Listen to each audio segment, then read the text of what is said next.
First aid is the immediate care given to the injured or suddenly ill person. It is temporary assistance that is rendered until competent medical care, if required, arrives and takes over. This program has been designed to help provide basic information that will help you properly apply first aid that can save lives, reduce recovery time, and can possibly be the difference between temporary disability or lifelong disability for the victim. In this program, we'll simply concentrate on the first 5 minutes of care. We do not intend to try to train you in emergency medical treatment, nor can we possibly cover all aspects of emergency treatment. This is simply a beginning for you to understand the basics of first aid. During this program, we'll refer to EMS. This means the emergency medical system in your area. EMS is the professionals trained to render emergency medical treatment to injured persons until the victim can be transported to a hospital or a medical facility. You probably have heard of the Good Samaritan Law. This law varies from state to state, but generally it protects you from liability as long as you act in good faith, are neither reckless or negligent, act as a prudent person would, and only provide care that is within the scope of your training. You must not abandon a victim once you have initiated care, and you cannot accept anything in return for your services. This training program is designed to provide information you can use to help victims if you are the only person at the scene of an accident, or you are required to assist others. It is probably more important for you to learn what not to do rather than what to do in case of an emergency. And that is the purpose of this program. If you know basic first aid, a victim's health and/or life may very well depend on your ability to react properly, make a quick decision, and render an appropriate level of first aid care until emergency medical personnel arrives on the scene. Over the many years, experience has demonstrated that proper first aid training can save lives. The more you know about first aid, the better you will be able to respond in case of an emergency.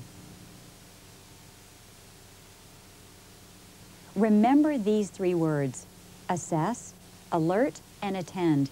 Assess means that whenever you recognize an emergency, you should 1. Assess the emergency scene for safety. Make sure it's safe to approach the victim, and if it's not safe, alert the EMS for help and make other bystanders aware of the existing danger. If you can approach, assess the victim or victims for life-threatening conditions. 2. Alert means to call for EMS medical assistance if necessary. 3. Attend to victims and provide the necessary care until advanced medical help arrives. Let's look at some of the things you should do to assess the victim. Check for responsiveness. If the victim is unconscious or there is no response, call EMS. Check the airway. Check for breathing and circulation. Provide CPR or rescue breathing if necessary. Control bleeding if necessary, and care for shock. If the victim is conscious, introduce yourself and ask if it is okay if you help the victim. Control bleeding if necessary. Provide an exam to determine the extent of the victim's injuries. Provide first aid if appropriate. Care for shock, and call EMS if necessary. Now, you may be wondering when it's appropriate to call EMS. Basically, you should call EMS if the victim is or becomes unconscious, has chest pain or chest pressure, has difficulty breathing, is bleeding severely, has pain or pressure in the abdomen, is passing blood or vomiting, has slurred speech, severe headache or seizures. You should call the EMS if the victim has a head, neck, or back injury, has possible broken bones, or has been poisoned.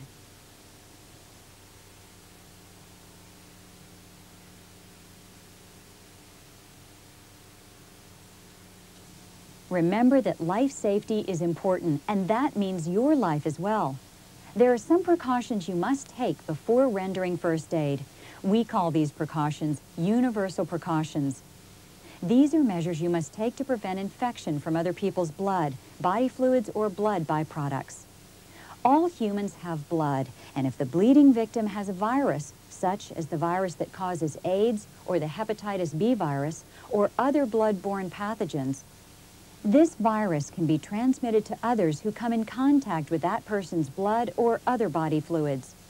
What this means to you as a first aid provider is that you must be protected from blood or other body fluids of the victims for whom you are providing assistance.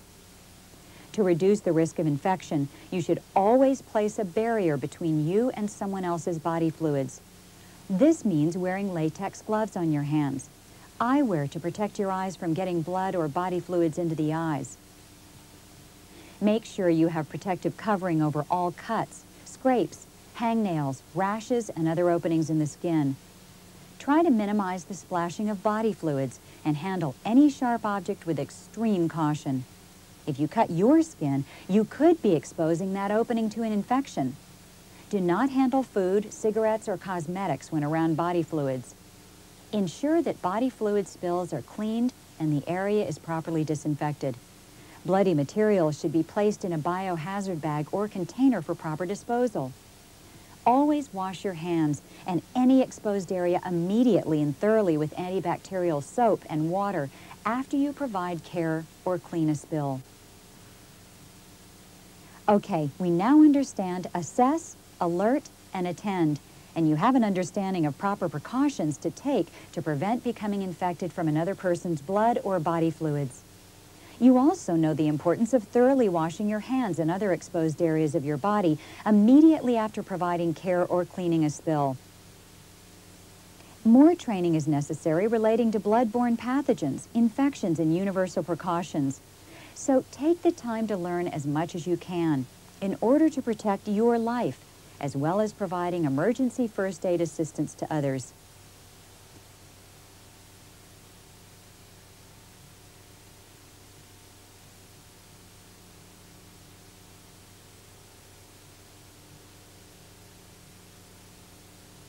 Bleeding control. Now's the time to find out how to perform some basic first aid services. Always, the first thing you need to know is about bleeding emergencies. An average adult's body holds about 6 quarts of blood. The rapid loss of only 1 quart or more of blood can lead to shock and death. A child losing 1 pint of blood is in danger. Severe bleeding must be immediately brought under control. Let's see how to do this.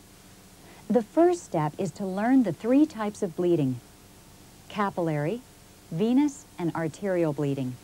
Which one is the most dangerous? Capillary bleeding often results from a cut or scrape and will open the capillaries, which are the smallest and most numerous blood vessels in the body. Typically, the bleeding will be slow, but your body should be able to control this bleeding through its own blood clotting ability.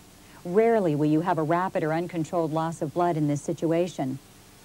Venous bleeding is where a vein suffers a deep cut. This type of wound will release blood that's on its way back to the heart, and the blood will be dark red. If you allow this blood to continue flowing, it could be life-threatening. So you need to control this type of bleeding. Arterial bleeding means that an opening of the artery has resulted, and this is the most serious type of bleeding. When blood is released from an artery, it is oxygen-rich and will look bright red. Generally, arterial bleeding comes in spurts from the beating of the heart. If a major artery is cut and not treated immediately, a person can bleed to death in as little as 1 minute. Arterial bleeding is the most dangerous. Okay, just how do you stop bleeding? Remember your life safety and wear proper protection. First, there's the direct pressure method. This is where you apply pressure to the bleeding area with your hand or other method. The pressure on the bleeding point slows down or stops the flow of blood by allowing natural clotting of the blood. The next method is to elevate the bleeding area if possible. This reduces the pressure of the blood flow to that particular part of the body and generally can be applied to arms and legs. The next method is applying pressure on a pressure point of the body. Pressure points should be used with caution, as this indirect pressure may cause damage to the limb as a result of inadequate blood flow. It's important that you learn the different pressure points in case this is the only way to control the bleeding. Shock. Along with the control of bleeding, you need to address the victim going into shock. Care for shock is standard treatment in all first aid-related emergencies. Shock is a condition in which the body's circulatory system fails to deliver an adequate supply of blood to all parts of the body. If the body cannot adjust or compensate for blood or other body fluid loss, shock will occur. First aid persons must learn to recognize the signs for shock, which include anxiety, restlessness, or irritability. Shock may result in altered consciousness, rapid pulse rate, and the skin may be pale, cool, or moist. Eyes may have a lackluster, dazed look. The victim may be weak and have a helpless feeling. Shock may cause the victim to be thirsty or nauseous. To treat for shock, you should keep the victim lying down if possible. Try to make the victim comfortable and always speak in a comforting and reassuring tone that will help relieve the victim's stress or anxiety. If the first aid person is excited, this will only add to the victim's anxiety and stress. If there is any bleeding, that should be controlled as necessary. Cover the victim with a blanket or other material to maintain proper body temperature. Try to elevate the legs 10 to 12 inches, unless you suspect spinal damage or broken bones. Never give the victim anything to eat or drink. Provide the victim with plenty of fresh air. If the victim is nauseous or begins to vomit, place the victim on his or her left side. The EMS should be notified. Remember that your job is to provide basic first aid until professional medical treatment can be provided.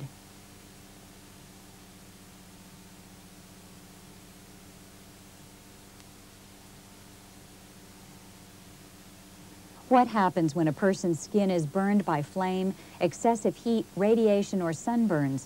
It's a very painful injury, so you need to know how to respond to different types of thermal burns. The least severe injury is classified as a first-degree burn. As with any burn, the burned area is painful. The first-degree burn results in reddening of the outer skin and slight swelling is present. A second-degree burn may affect additional layers of the skin and blisters may be formed. The area may have a wet, shiny appearance because of exposed tissue. A third-degree burn is the most severe, and the nerve endings may be destroyed. Skin is destroyed, and muscle tissues and bone underneath may be damaged. The area may be charred, white or grayish in color. First aid for first and second-degree burns include cooling the burned area. Immerse the burned area in cool water or apply cool, wet cloths. Cover the burned area with a clean, dry dressing. Elevate the burned limbs above the heart level and treat for shock. First aid treatment for third-degree burns is a bit different because you immediately call EMS and do not apply water to the burned area. Cover the area with a clean, dry dressing. Elevate burned limbs above the heart level and treat for shock. That explains the basic procedures for thermal or heat-related burns. But there are other types of burns. There are many chemicals that can cause a burn if they come in contact with skin or mucous membranes, such as the eyes. Chemical burns require immediate care. General first aid procedures for chemical burns include washing the chemicals away with water. Use a gentle flow of water for at least 20 minutes, but avoid hard flushing with high water pressure. Remove contaminated clothing and jewelry during the flushing procedure. If it's a dry chemical, brush away the chemical if possible. Contact EMS and/or the Poison Control Center for more information. They will want to know what type of chemical caused the injury.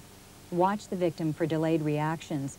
If chemicals get into the eye, bend the head downward and flush the eyes with water for 15 or 20 minutes. Smoke inhalation can be quite serious and can damage or irritate the airway. The first priority is to move the victim to a safe area. Check breathing and circulation and provide assistance as necessary. Place the victim in a semi-seated or reclined position and call the EMS. Let's review the do's and don'ts for burn care. Don't apply any home remedy or ointments. Don't apply ice directly on the skin. Don't break blisters.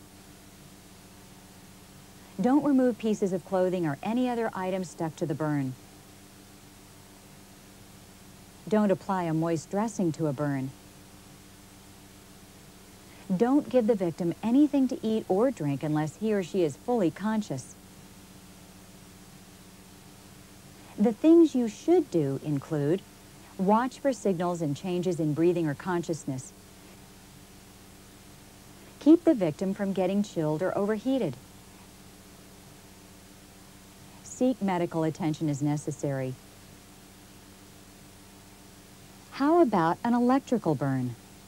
Remember that life safety is important, so make sure that any electrical power source is turned off before attempting any first aid. Check breathing and circulation. Provide appropriate cardiac care if necessary. Do not move the victim unless necessary, as spinal trauma may result from an electrical burn. Cover the burn with dry, sterile dressing and seek medical attention. Let's now review the basic procedures for dislocations and fractures of the bones. Some of the signs and symptoms of dislocations and fractures include deformity of the area, swelling and discoloration, grating sound of the bones, pain, inability to move the injured area, or an exposed bone protruding through the skin.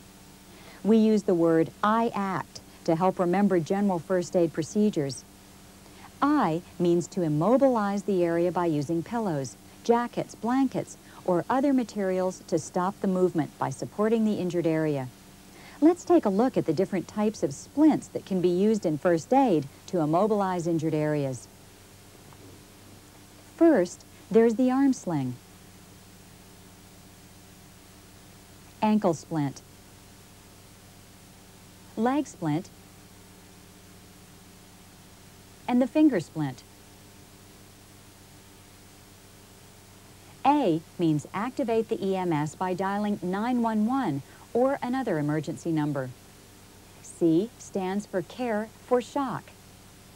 T means treat any additional secondary injuries. An injury to the body's musculoskeletal system, such as strains and sprains, require immediate care. Any unnecessary movement should be avoided. Prompt first aid may reduce trauma and accelerate healing. If you're unsure of the severity of the injury, treat as a fracture or dislocation. Basically, there are three types of muscle injuries: muscle strain, muscle contusion, and sprain. A muscle strain occurs when the muscle is stretched beyond its normal range of motion, resulting in a muscle fiber tear. A muscle contusion, also known as a bruise, generally results from a blow to a muscle. A sprain occurs when a joint is twisted outside of its normal range. A severe sprain requires advanced medical attention. For general first aid, we use the word ice. The first part of the word ice means to apply a cold pack to the damaged area. Don't place ice directly on the skin, however. The second part of ice, or C, stands for compress. Use an elastic or conforming wrap, but don't wrap it too tightly. The E part means elevate the damaged area above the heart level. This will help control any internal bleeding.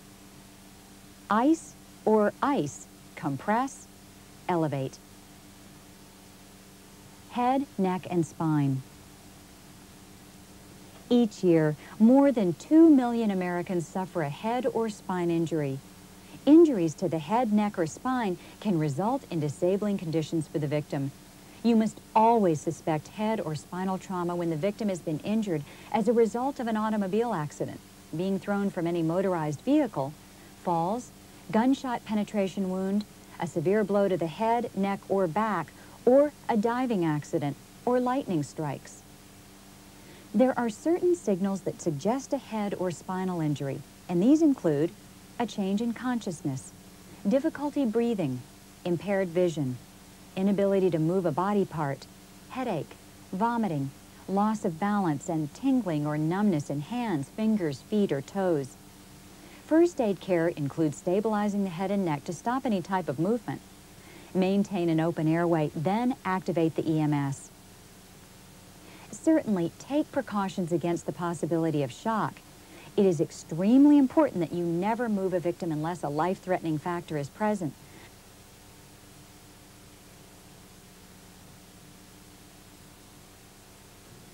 There are many medical emergencies and sudden illnesses you may see, and you won't be able to tell what's wrong with the victim. Such emergencies include asthma attacks, diabetic reactions, and many others. Let's quickly review first aid care for asthma victims. Asthma is an episodic condition that narrows the airway passages and makes breathing difficult. An overproduction of mucus causes the reduction of airflow when exhaling. When an asthma attack occurs, it may be triggered by an allergic reaction to something that is swallowed, inhaled, or injected into the body, such as medication, pollutants, insect stings, and others. Strenuous exercise or stress can also trigger an asthma attack. Some of the signs and symptoms of an asthma episode include wheezing and difficulty in breathing. There may be an increased pulse rate, anxiety, distended bulging neck veins, coughing and shoulders hunched, and chest pulled up by the breathing effort. You should calm the victim and give reassurance that you're there to provide assistance. The victim may have medication that requires your assistance. Make the victim comfortable and contact EMS if signs and symptoms remain the same or get worse. Naturally, if you recognize any signals of a breathing emergency, you should not hesitate to get quick help. If for any reason the brain stops receiving oxygen, damage or death will occur in minutes. Next, we'll review a diabetic emergency. Diabetes is one of the leading causes of death. People who are diabetic sometimes become ill because there is too little or too much sugar in their blood. The signals of a diabetic emergency are the same as most other sudden illnesses associated with medical emergencies. If you know that the person is a diabetic, or they may tell you that they are a diabetic, ask them when they ate last. Chances are their blood sugar is off balance. If the victim is conscious and can take fluids or food, give the person some form of sugar. If the person's problem is low sugar, the sugar you give them will help and signs of illness will begin to diminish. If the problem is too much sugar in the blood, the additional sugar you give them will not be enough to cause any further harm. In this case, signs will continue to develop. This is a true medical emergency that requires advanced medical treatment. EMS should be activated immediately. If the victim faints, position the victim on his or her back and then elevate the legs 8 to 10 inches. Do not elevate the legs if you suspect a back or head injury. If the victim vomits, place the victim in the recovery position, which is on the left side, with the head resting on the arm. General care. As you already know, there are many types of medical emergencies. You may not know the exact cause of the emergency, but you must initially care for the signals that are present. If you have any doubts about the severity of the victim's illness, you should activate EMS immediately, as the victim could be in a life-threatening situation. Some of the signs and symptoms may include pale or flushed skin, cold sweats, and the victim may be dizzy, lightheaded, weak, or confused. The victim may be nauseated or vomiting. There may be diarrhea, severe headache, paralysis, slurred speech, or there may even be a seizure. The victim may have persistent pain or pressure, and there may be changes in consciousness. Emergency care for sudden illnesses may include help the victim rest comfortably, interview the victim or bystanders to find out if the victim is allergic to anything. Is the victim on medication? When did the victim last eat? What led up to this problem? Look for medical alert tags. Reassure the victim and watch for signals and changes in breathing and unconsciousness. Don't give the victim anything to eat or drink. Keep the victim from getting chilled or overheated and seek medical attention if appropriate.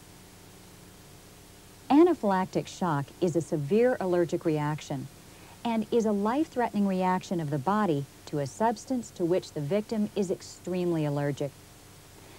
It is impossible to predict the exact course of anaphylactic shock. Sometimes a severe reaction occurs immediately. Other times it may take up to 30 minutes or more. Through time, an individual's resistance or tolerance of an ingested substance may change. Therefore, one may be tolerant today and have reaction to the same substance at a later date. If someone has an extreme, severe allergic reaction to a substance, their airway may close in a very short period of time.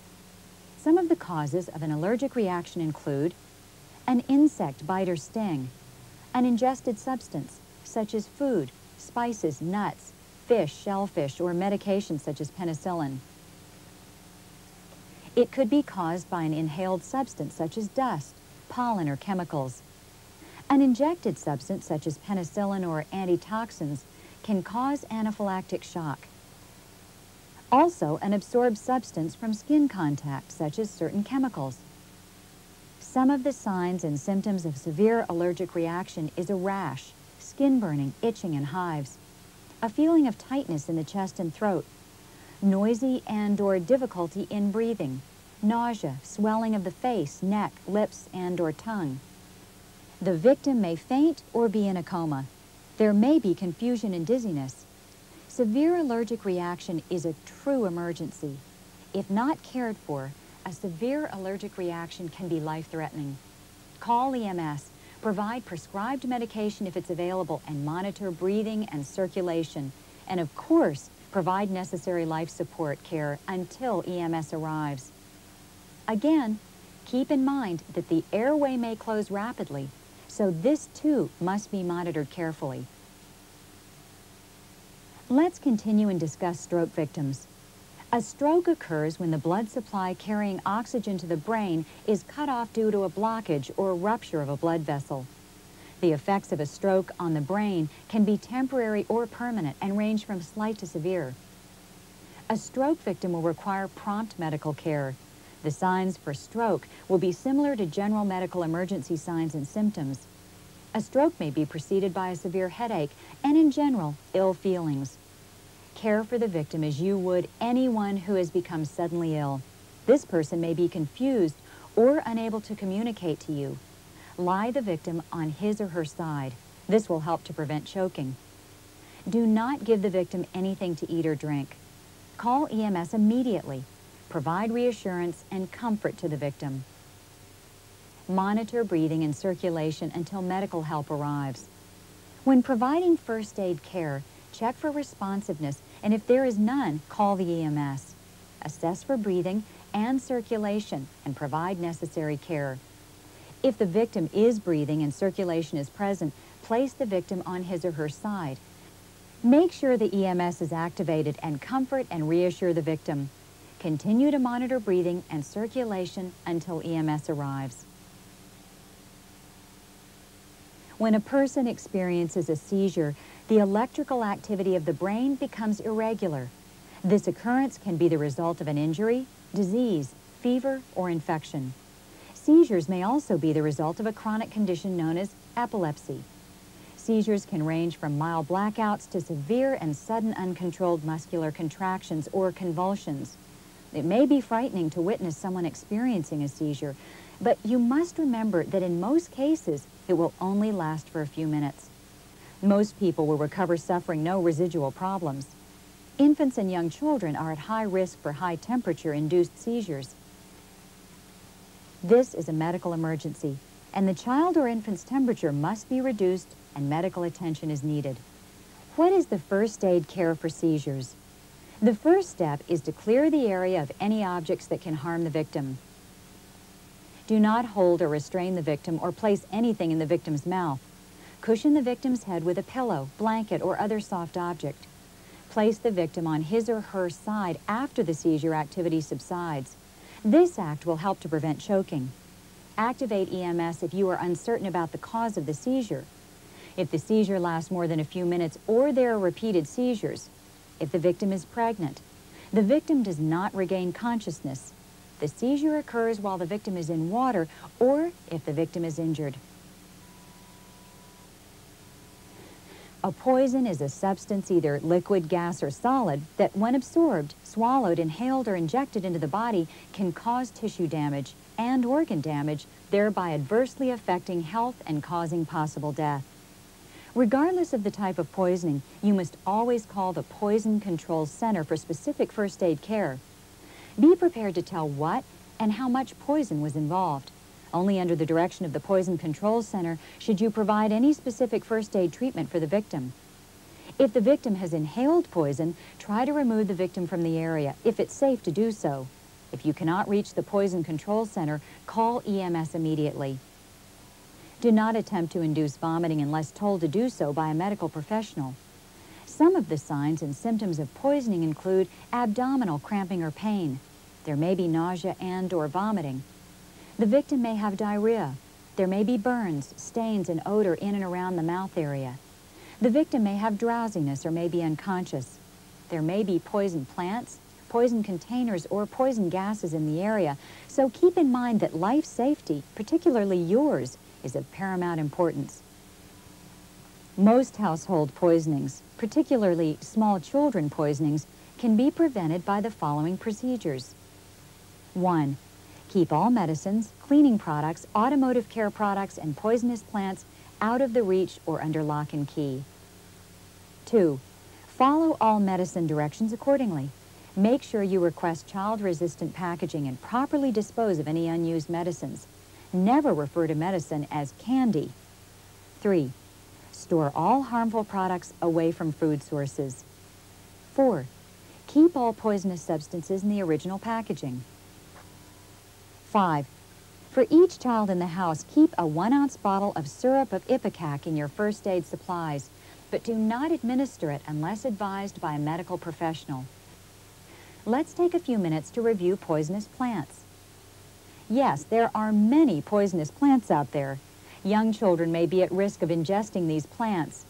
If you have young children and this is a concern, you can check with your local poison control center to find out which plants native to your area are poisonous.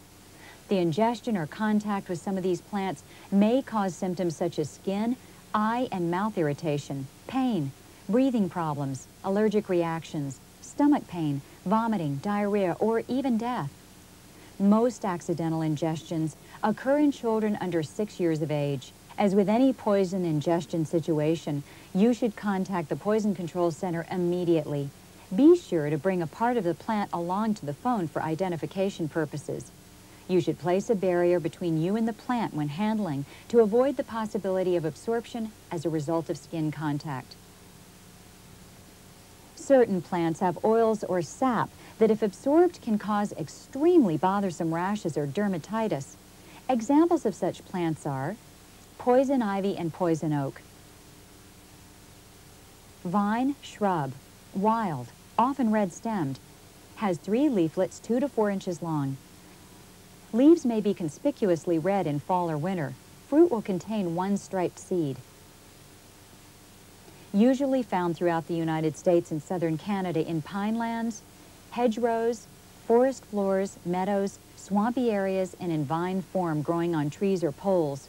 Remember, leaves of 3, don't touch me. Contact with either of the above-mentioned plants or trees, or contact with exposed pets, gardening tools, etc., may induce a reaction on the skin after 24 hours. Recognition of plant and avoidance is the only way to protect against a possible exposure. If you believe that you have come into contact with the sap or oil of one of these plants, you should 1. Clean exposed area with alcohol or acetone-based product. 2. Clean pets, tools, or clothing with alcohol or acetone-based product. If you do get a skin reaction, 1. Try soothing with calamine lotion. 2. Apply cortisone cream. 3. Use oatmeal bath or oatmeal compress. 4. Cool compresses combined with a fan blowing on affected area.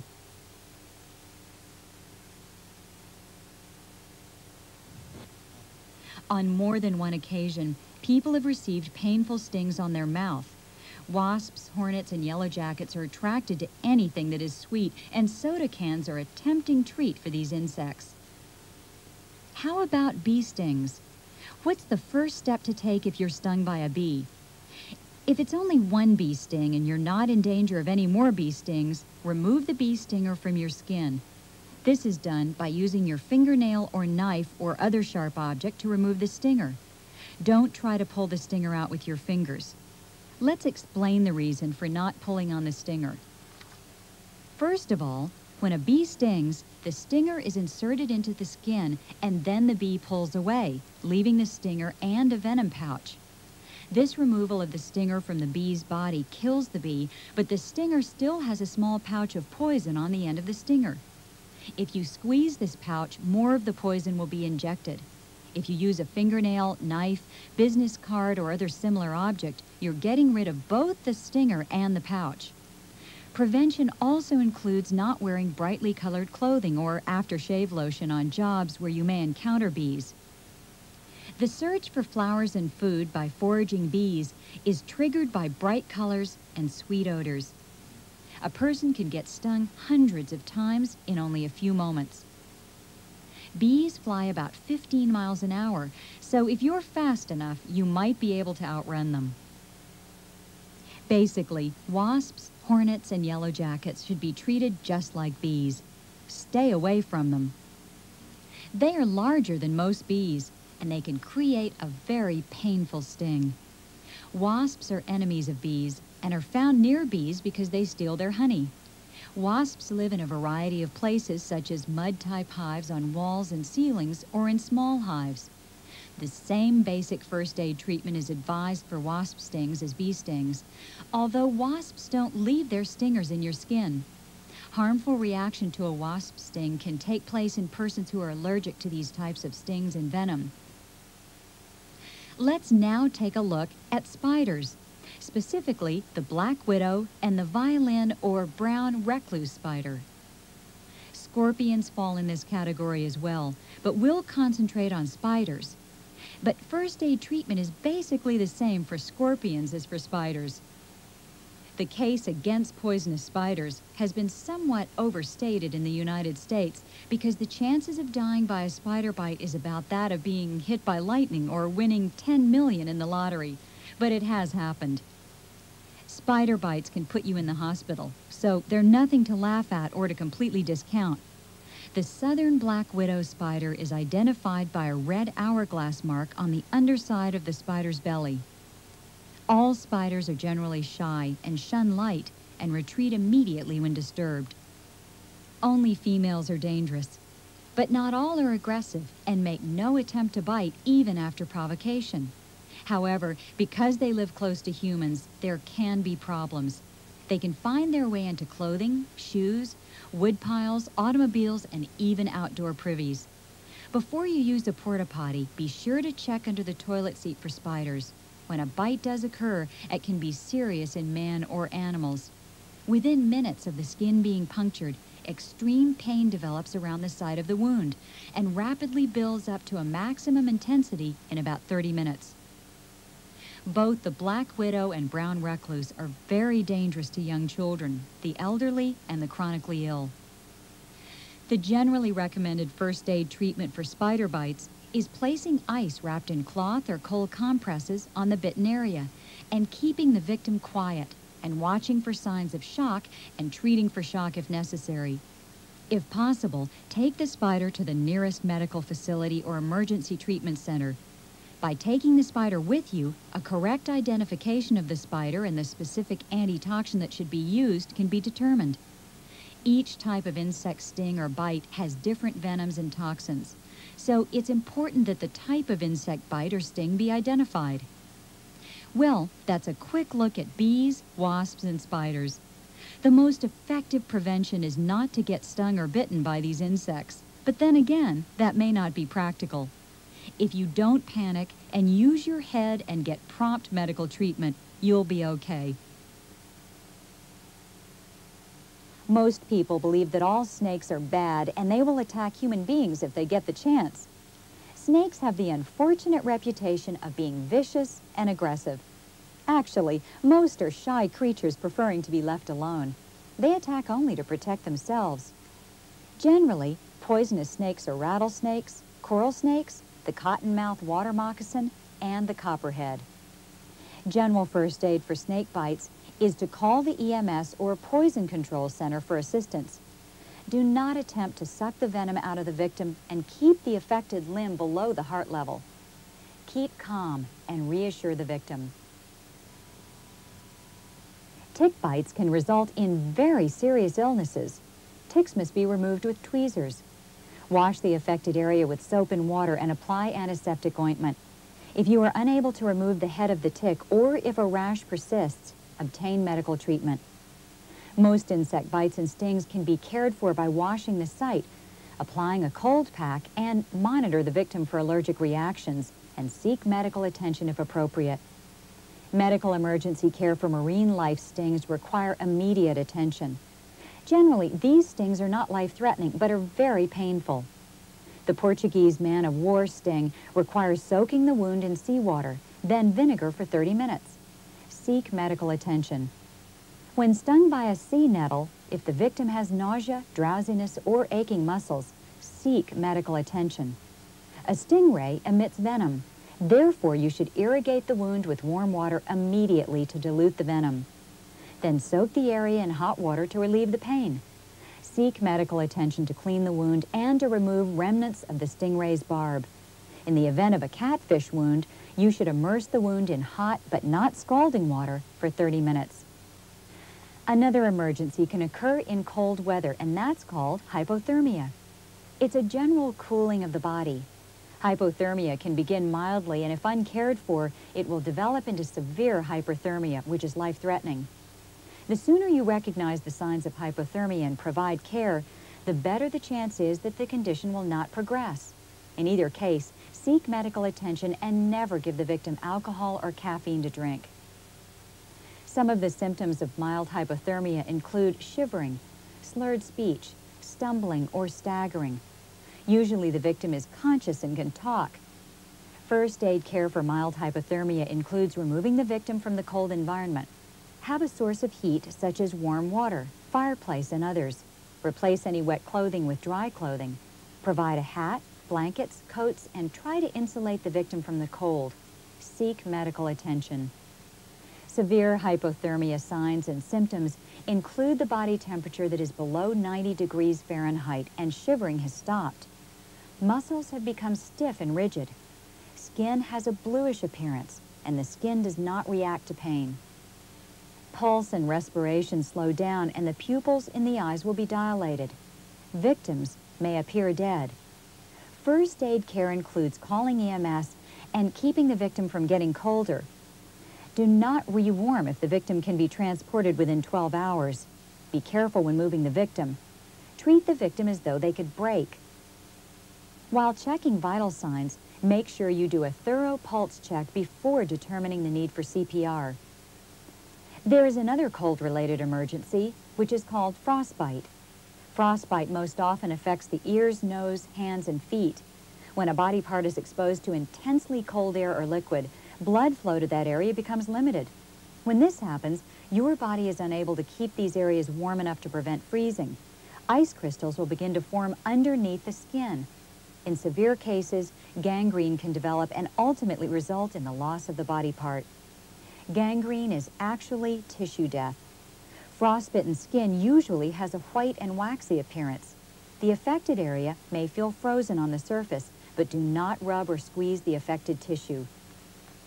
To provide first aid care, remove the victim from the cold environment. Transport the victim immediately to a medical facility. Do not allow the victim to smoke, as this will further constrict the blood vessels, hindering the body's own heating abilities. If the skin is frozen, the skin will look hard, blotchy, white to yellow-gray or blue-gray. Seek medical attention. The next emergency you may encounter is one that is very common, especially in hot weather. Basically, we'll discuss heat-related illness, including heat cramps, heat exhaustion, and heat stroke.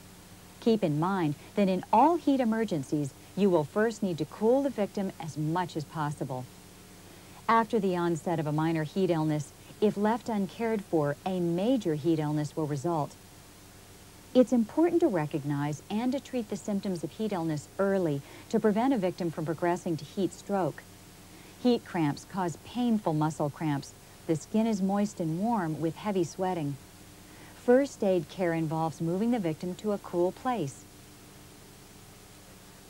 Give water or a saline solution to the victim and massage the cramped muscle. Heat exhaustion leaves the victim cold and clammy and the temperature slightly elevated. There may be heavy sweating, nausea, and stomach cramps. First aid care includes moving the victim to a cool place.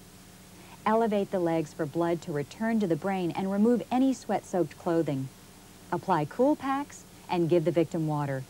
Keep an eye on the victim for any noticeable changes. Heat stroke is the most severe. There may be confusion or unconsciousness, but there will be no sweating. Move the victim to a cool place.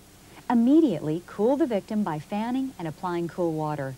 Call the EMS as heat stroke is life-threatening.